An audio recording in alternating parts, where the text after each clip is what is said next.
Eu convido os irmãos a abrirem suas Bíblias no livro de Hebreus. E eu quero falar com os irmãos, não fugindo da exposição dos 10 mandamentos, mas sempre que eu fizer pelo menos 3 sermões lá nos 10 mandamentos, eu vou recordar dos irmãos a respeito da obra de Cristo. Nós não podemos desassociar a obediência dos mandamentos, primeiramente com a obediência a Cristo, e o que isso também tem a ver conosco. Então, eu quero falar com os irmãos hoje sobre Cristo, nós e os mandamentos. Hebreus, capítulo de número 9.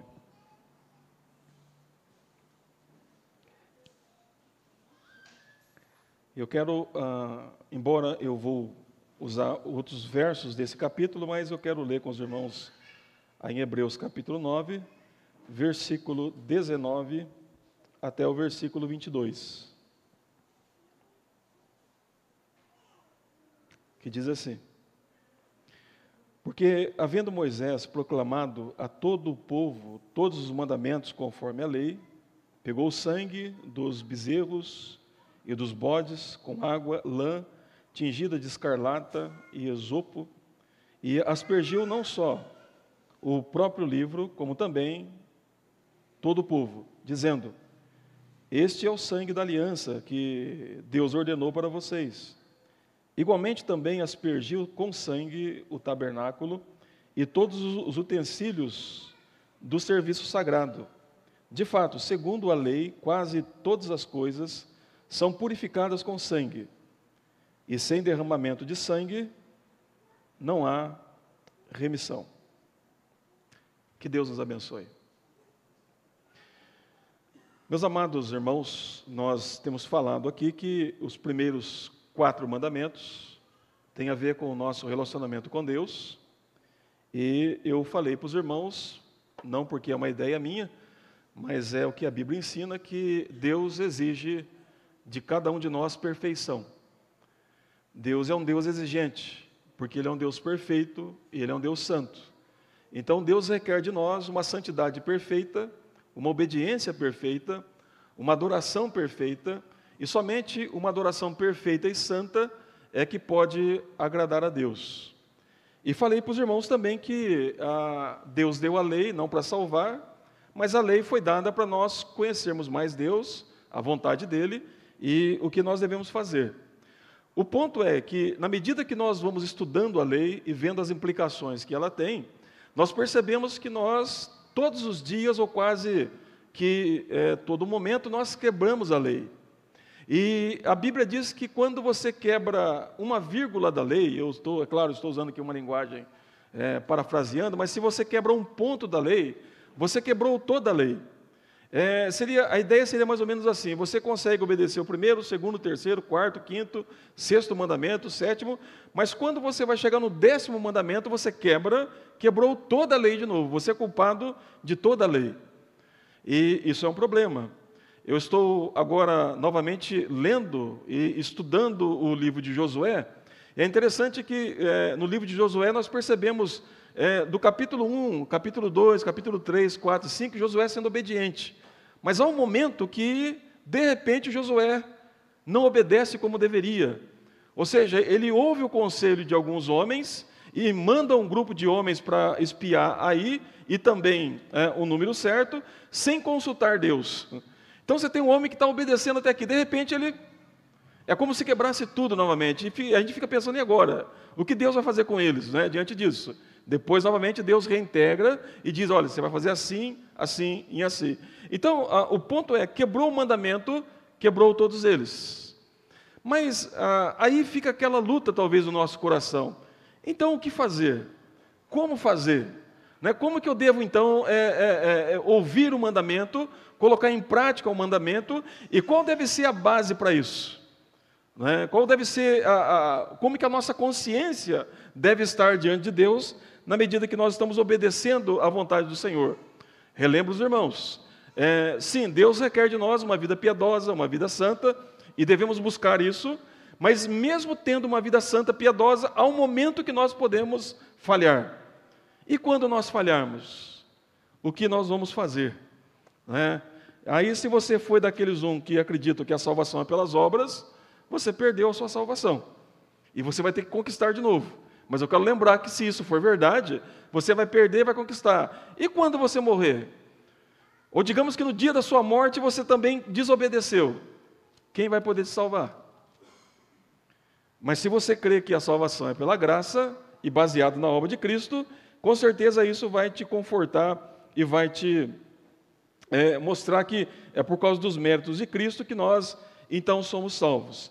Então, eu quero chamar a atenção dos irmãos aqui para o texto, porque só nesse capítulo aqui, nós temos aproximadamente mais de 7 vezes sendo falado a palavra sangue. Sangue.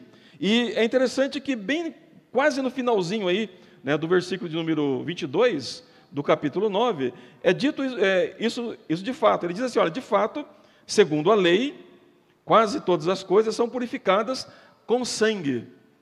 E aí, veja o que ele diz, e sem derramamento de sangue, não há remissão.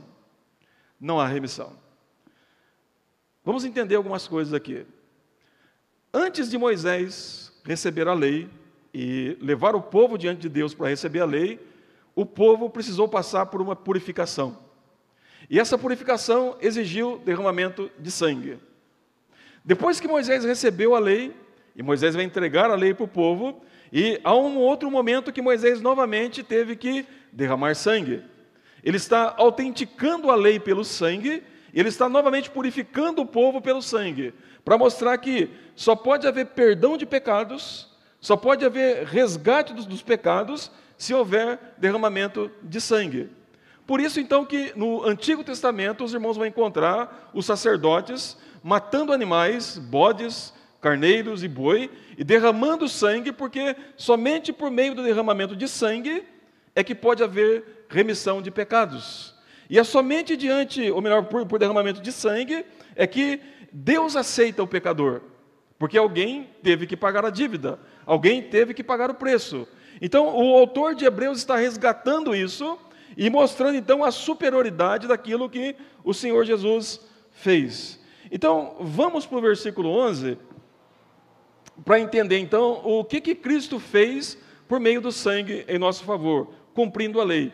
Observe que no versículo 11, ele diz assim, olha, quando, porém, Cristo veio como sumo sacerdote dos bens já realizados, mediante o maior e mais perfeito tabernáculo, não feito por mãos humanas, que quer dizer, não desta criação.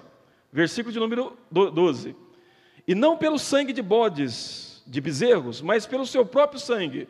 Ele entrou no santuário uma vez por todas e obteve uma eterna redenção. Chama a atenção dos irmãos porque observe que Cristo aqui, como o nosso representante, como o nosso sacrifício, ele é o maior de todos os sacerdotes. Ou seja, como sacerdote, então, ele é o melhor, ele é o maior. Veja que Cristo não entrou em um templo feito por mão humana. Cristo não sacrificou num templo ou num tabernáculo feito por mãos humanas. Isso é um ponto importante. Ou seja, Arão, com toda a sua descendência, sacrificou no tabernáculo e no templo. Mas fizeram isso no templo feito por mãos humanas. Agora, Cristo Jesus, quando fez o seu sacrifício, como o grande e maior sumo sacerdote, ele não fez em um sacrifício, ou melhor, em um templo feito por mãos humanas. Mas o texto diz que esse sacrifício que ele fez foi no Santo dos Santos. E no Santo dos Santos aqui, que ele fez, não é o Santo dos Santos da criação, mas o santuário onde Deus está presente. Então, veja os irmãos no verso 11. Quando, porém, Cristo veio como sumo sacerdote.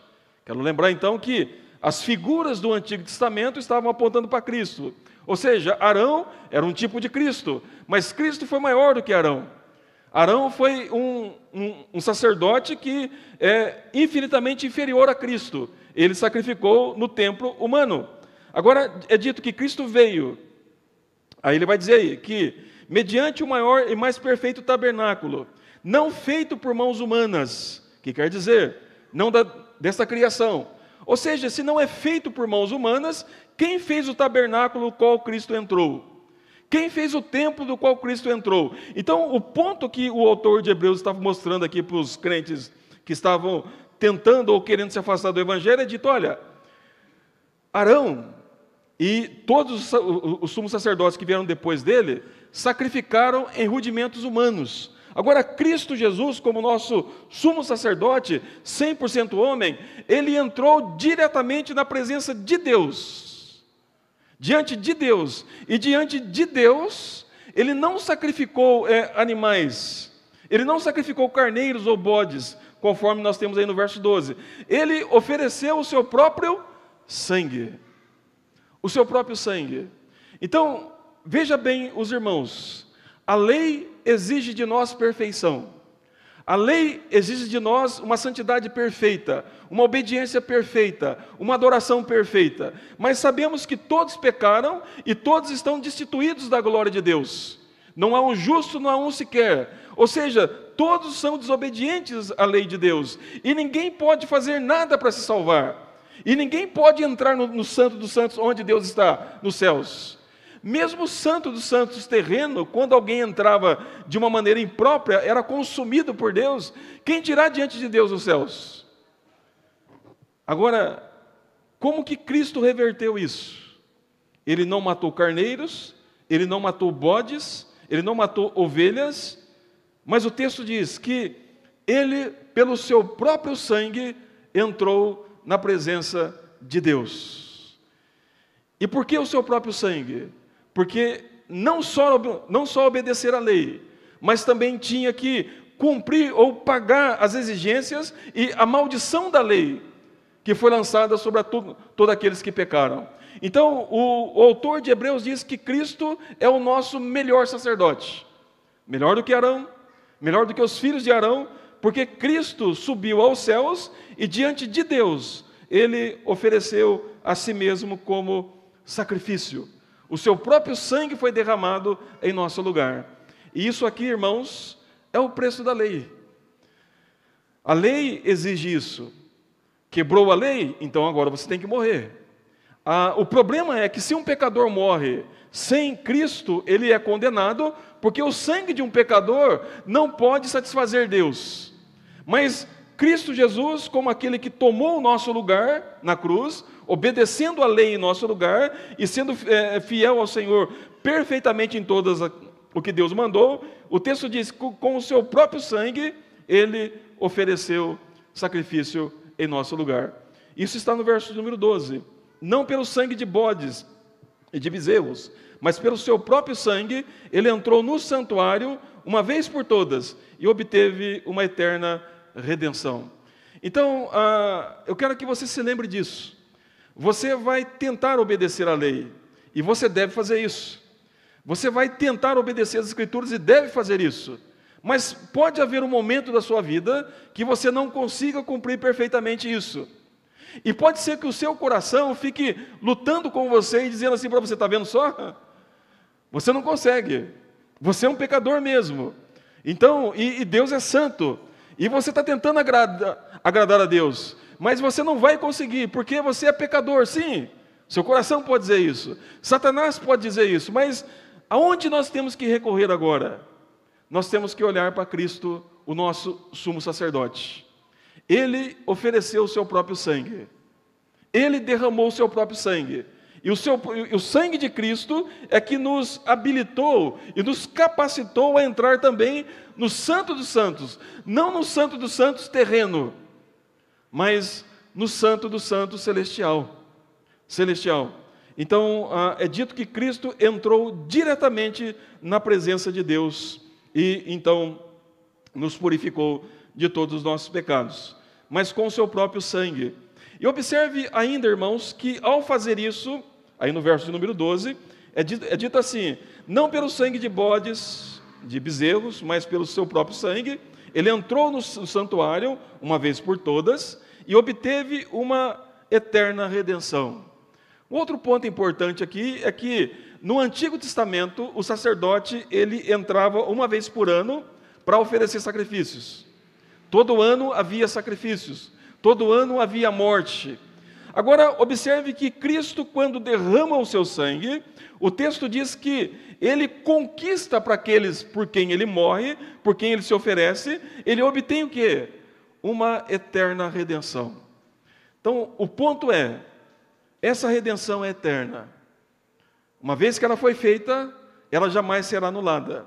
Uma vez que ela foi feita, ela vai durar por toda a eternidade. E é por isso que nós vamos entrar nos céus, é por isso que nós vamos estar na presença de Deus, não seremos consumidos pela santidade de Deus, porque Cristo já pagou isso. E nós não vamos cair mais do estado de perfeição, uma vez que nós formos então purificados por Deus. Por quê? Porque Cristo garantiu uma salvação eterna.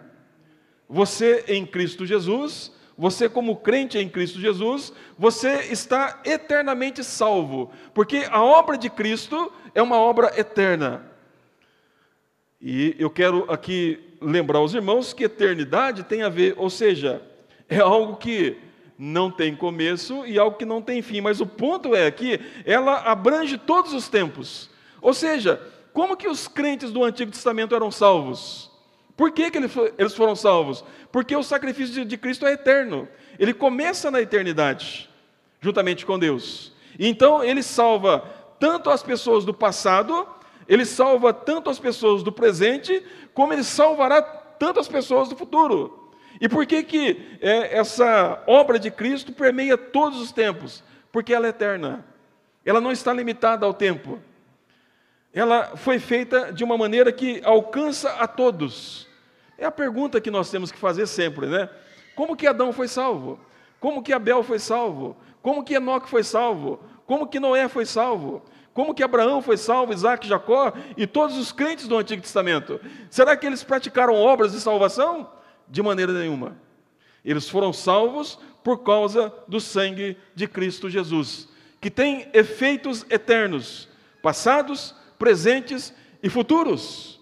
Então, observe que o texto diz que Cristo Jesus, por meio do seu sangue, ele não só entrou na presença de Deus, mas garantiu diante de Deus uma redenção eterna.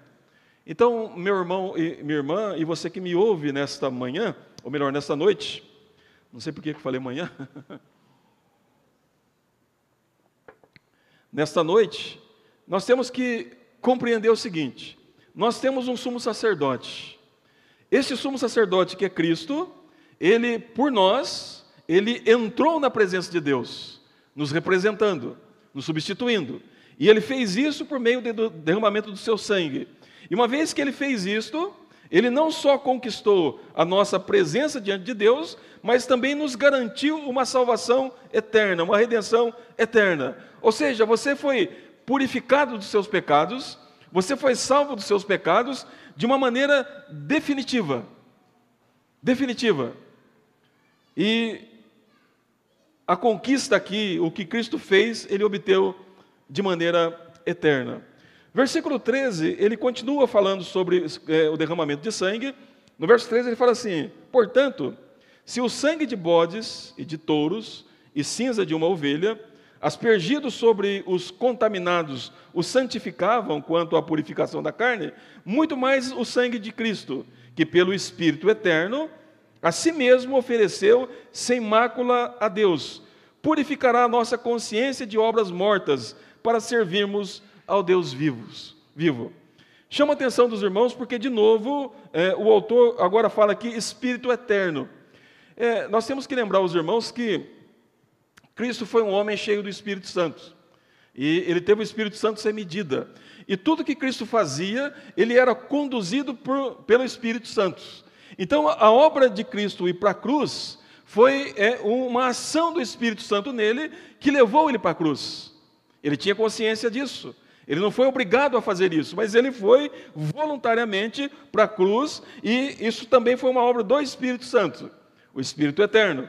Mas observe, os irmãos, que uma vez que isso foi feito, é dito que ele purificou a nossa consciência das obras mortas.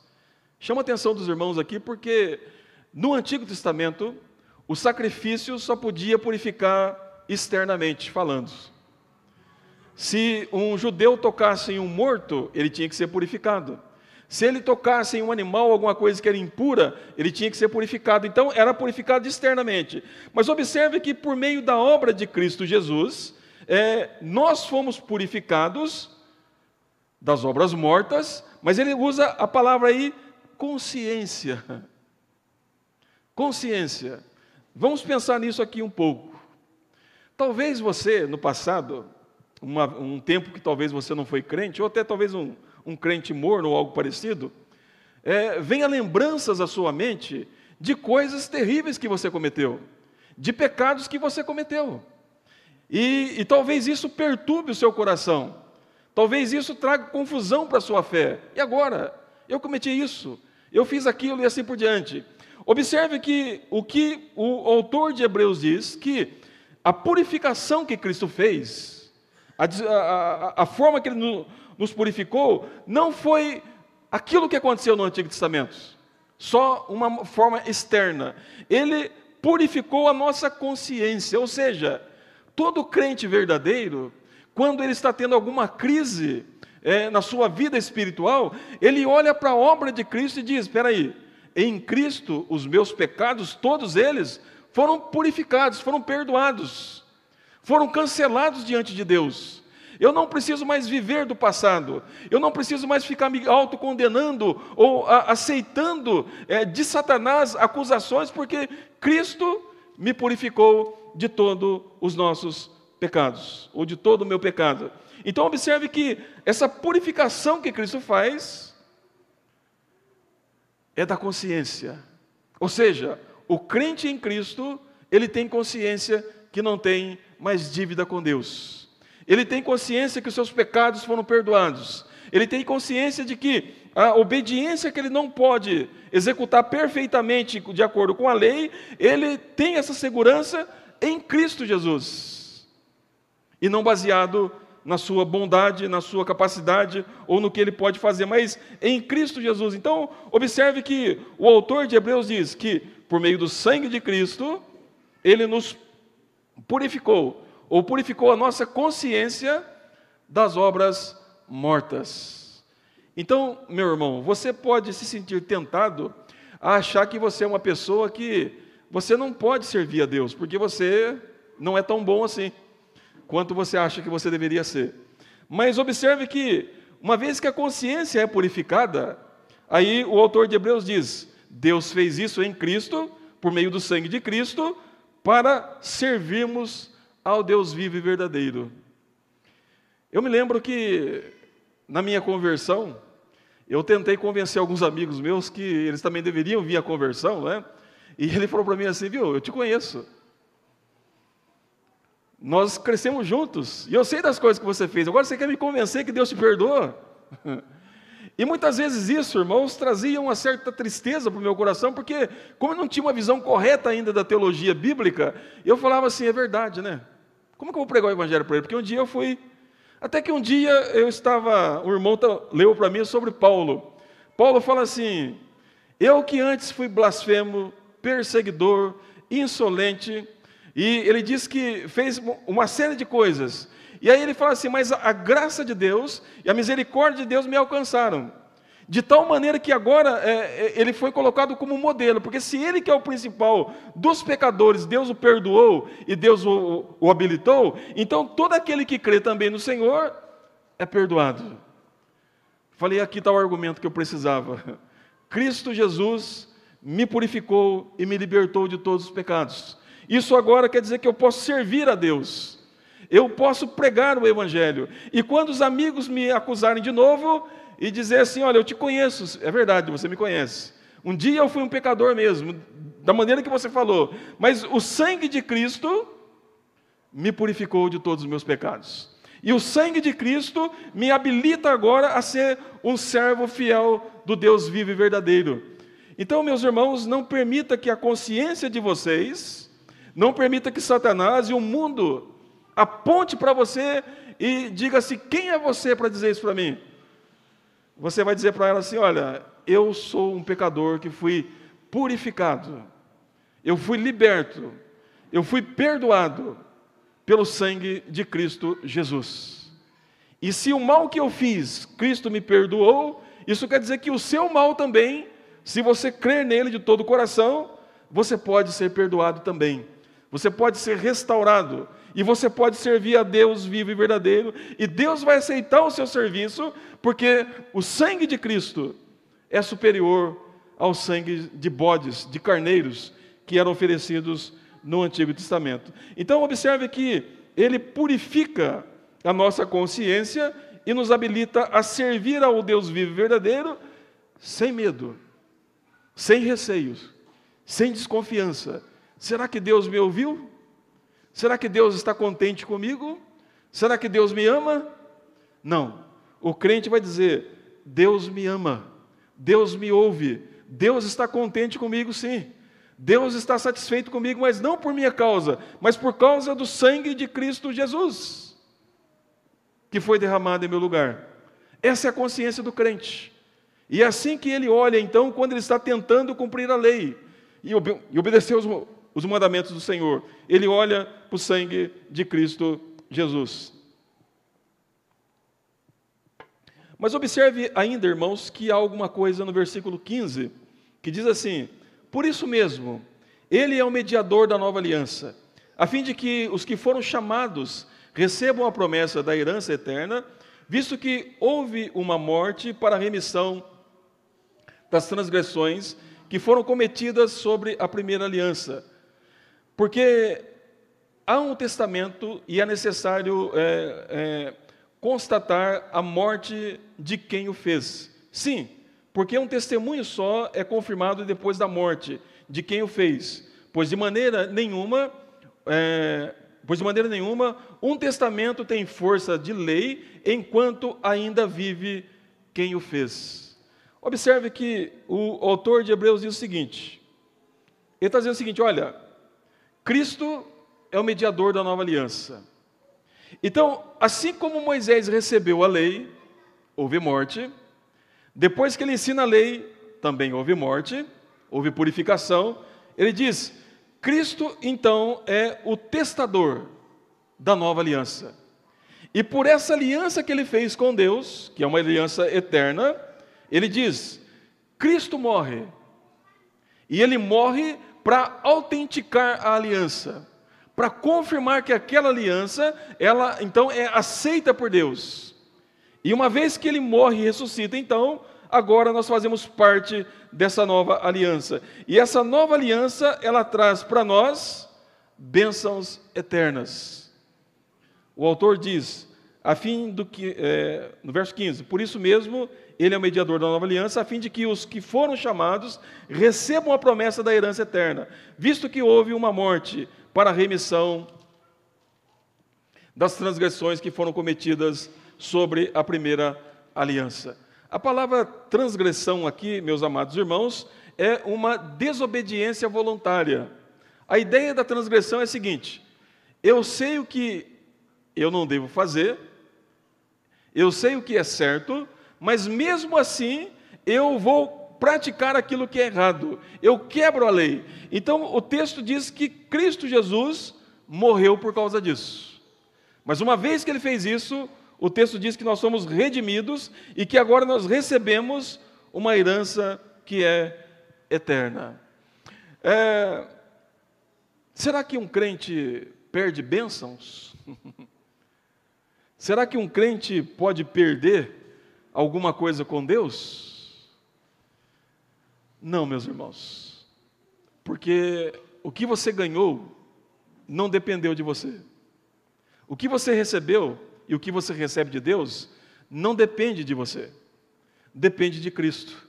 E é por isso que o autor diz, herança eterna. Herança eterna. Se a herança é eterna, Deus já tinha planejado isso na eternidade, e Deus conservará isso por toda a eternidade, e nós que estamos em Cristo, Jesus, nós recebemos essa herança eterna, que não pode ser mais removida. E por que não pode?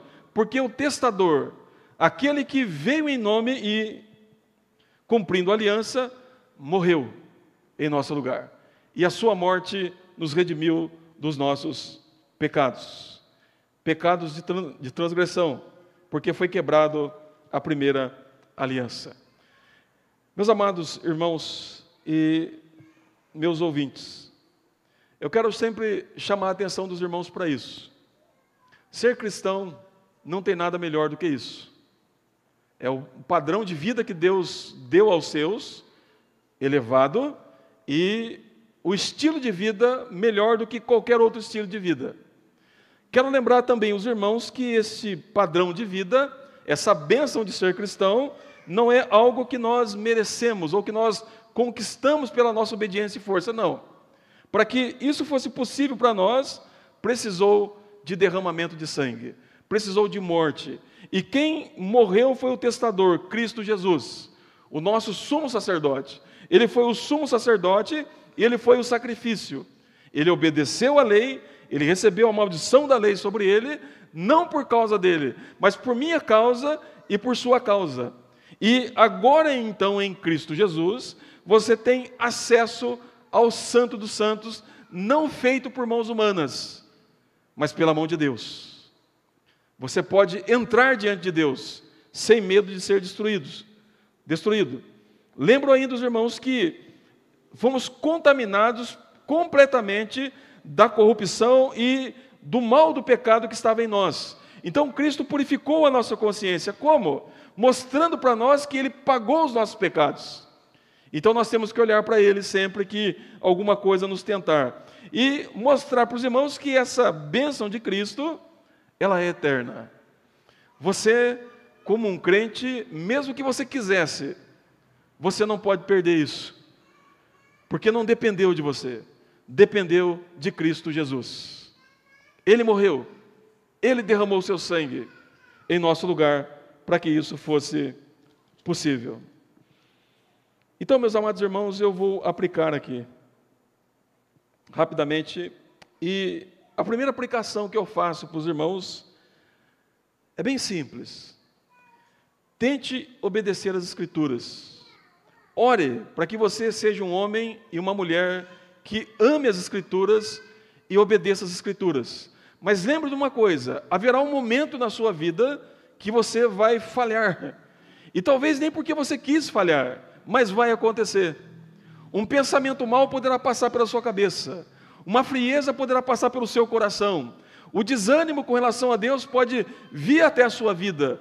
Mas quando isso acontecer, lembra de Cristo Jesus. Espera aí. Cristo derramou o seu sangue por mim. Cristo obedeceu à lei por mim. Cristo morreu em meu lugar. Cristo conquistou para mim a eternidade. Cristo conquistou para mim a presença de Deus. Então Cristo, e somente Cristo, e por causa de Cristo, é que eu sou aceito. Então, olhe para Cristo. Olhe para a obra de Cristo. Olhe para a pessoa de Cristo. E veja o que Ele fez por você. E veja o que Ele conquistou por você. E não abra mão disso. Não deixe de abraçar isso. Mas Cristo Jesus, o nosso sacerdote, o nosso mediador, o nosso sacrifício, derramou o seu sangue em nosso favor. Uma outra aplicação que eu faço para você. Você foi chamado, e você, meu irmão e minha irmã, foram chamados para servir ao Deus vivo e verdadeiro. A sua vida pertence a Deus. A sua vida é de Deus. E tudo que você tem, que você é, pertence a Deus. Então você foi chamado para servi-lo. Você foi criado para servi-lo. Então observe que Cristo Jesus morreu por você. Ele derramou seu sangue por você, para que você seja um servo e uma serva fiel do Senhor. Mas quando você tentar servir ao Senhor, você vai perceber uma coisa: não consegui fazer perfeitamente. Eu vou dar um exemplo bem simples aqui para encerrar. Esses dias eu estava lavando louça. Normalmente não faço muito isso, mas estava lavando louça. Aí guardei a louça lá, de repente eu voltei para dar uma olhada e tinha lá uma sujeirinha lá no fundo da panela. Pensei assim, falhei. Falhei em servir a Deus, porque Deus exige perfeição. Mas o ponto interessante é que até mesmo por essa falha, Cristo pagou o preço por mim. Cristo pagou o preço por mim. E eu pude olhar para Deus de novo e dizer: Senhor, graças eu te dou por Cristo Jesus. Porque isso não me impediu de servi-lo. Isso não me impediu de ser aceito pelo Senhor. Porque Cristo Jesus, Ele serviu ao Senhor perfeitamente em meu lugar, como meu representante. E por isso, então, sou aceito pelo Senhor, mesmo assim, quando eu esqueço de olhar todos os detalhes. Mas Cristo já olhou por mim, e Cristo já fez tudo isso por mim. Então, lembre disso. Você vai tentar servir ao Senhor perfeitamente, mas talvez uma mancha vai ficar ali, talvez uma sujeira vai ficar ali, e a sua consciência diz: você falhou. Sim, eu falhei, mas Cristo não falhou. Ele cumpriu perfeitamente. Até por essa pequena mancha que eu não pude fazer perfeitamente, Ele pagou o preço em meu lugar. Assim então, meus amados irmãos, Cristo cumpriu a lei em nosso lugar, perfeitamente. E Ele disse isso para os apóstolos: eu não vim revogar a lei, eu vim cumprir a lei e os profetas. Por que Ele fez isso? Ele fez isso por mim, e Ele fez isso por você. Olhe para Cristo. Olhe para Cristo. Olhe para Cristo. Olhe para a pessoa de Cristo. E olhe para a obra de Cristo. E lembre disso. Ele se encarnou. Ele obedeceu a lei.